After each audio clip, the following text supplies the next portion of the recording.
Hey, I'm Caleb with Maine's Woodshop, and welcome to the second installment of my Wood Species Basics series. The goal of my Wood Species Basics series is to help people who want to start woodworking or maybe just started woodworking understand different types of wood species, different things they might want to experiment with. And it's made to be really simple and comprehensive for even the most fresh new woodworker to understand. I'm not going to go into a lot of really complicated woodworking jargon like rift sawn and quarter sawn and plane sawn and all that crazy stuff. Really basic need to know stuff about different wood species. In today's video, we're going to be looking at oak.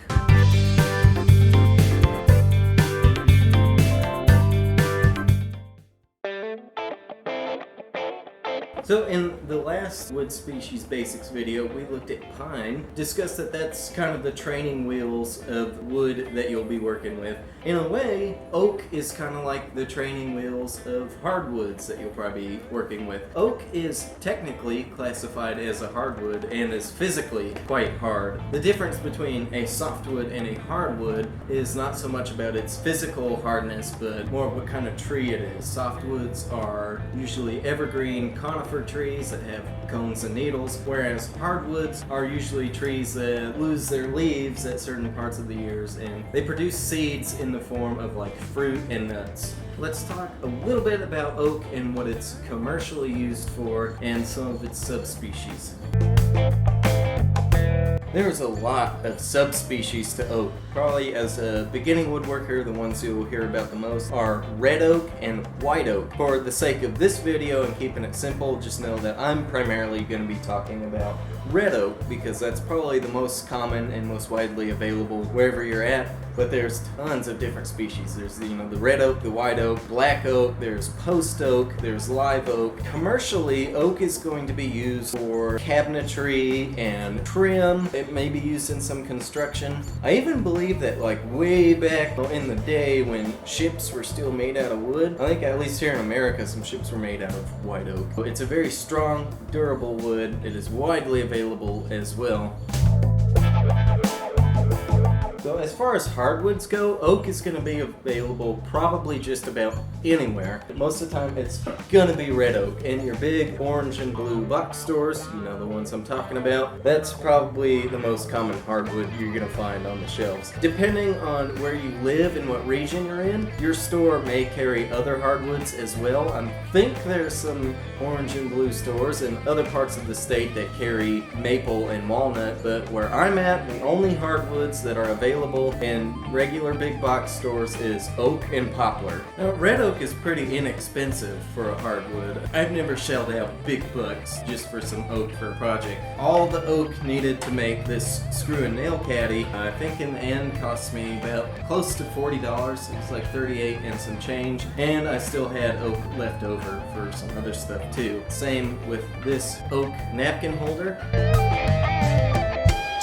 In my experience, personally, oak has been pretty easy to work with. It cuts pretty easily. One thing I really like about oak is if you're pretty irresponsible like me, you might not change your blades out as often as you should, so you might be using dull blades. A great thing about oak is I have almost never made anything out of oak with a dull blade where I've gotten burning on the wood. It has happened before, but hardly ever. And it has a pleasant scent to it. It's kind of a faint scent when you're cutting it. It sands easy. It's not hard to get a nice, smooth, glass-like surface on oak. So with minimal burning and it being relatively easy to work with, are there any downsides to working with oak? Well, there are going to be downsides with just about any wood that you work with. I think my biggest issue with oak is it seems almost kind of brittle, maybe. A lot of times it seems really easy to get tear out on oak. As the board goes over the blade, that last little bit splinters out. Especially on the router, I've had big chunks of a project just break off in the middle of working it. And that is not fun to experience when you've been working hard all day on a project. So when you're using oak, it might be a good idea to have like a backer board behind a piece so you'll get minimal chip out.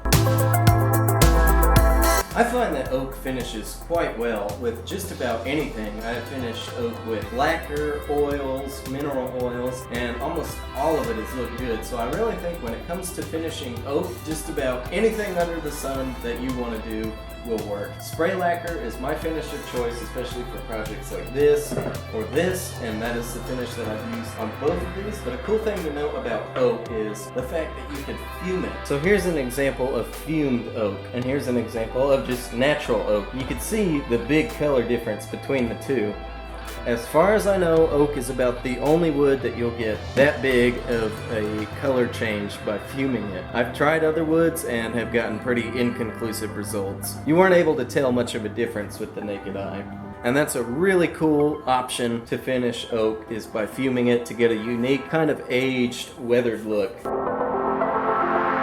One thing I did not mention on my pine video that I will mention in this video is my project suggestions are not like the word of God or anything. It's just my personal preference for what I think suits this wood best. I kind of have the same opinion about oak that I do pine. I think it works best for small kitchen decorative projects like this napkin holder. You by all means can mix oak with whatever other wood species you want. It glues well, plays nice with other species of wood. Oak has such a unique grain. These lines in it are called rays, and you can see that there's just a lot going on in the grain of oak. I personally don't like to mix it anymore with other species. At the beginning of my channel you could see where I did several projects that was oak mixed with walnut, until I found my hardwood store that I go to now that was kind of a hole in the wall place. At this point, I wouldn't really mix oak with any other woods anymore. I think it looks great as a solitary piece where you could just really show off what makes oak unique, but mixed with another wood, I feel like its unique grain just kind of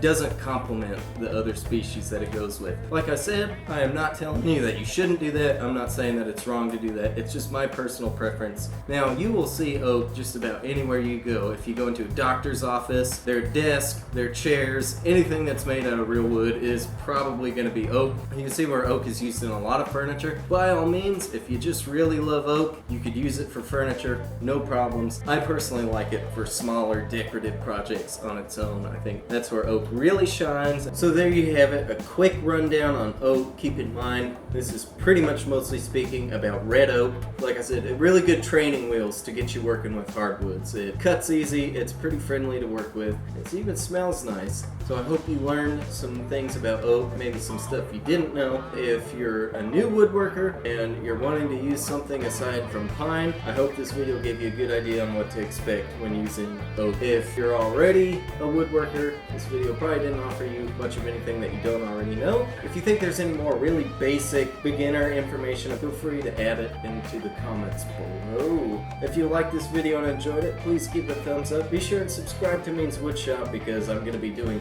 more wood basic videos like this. I also have woodworking project videos every Friday and a follow-up to those projects every Wednesday. Click that notification so you don't miss none of those videos. Well, thank you very much for watching. I will see you next time.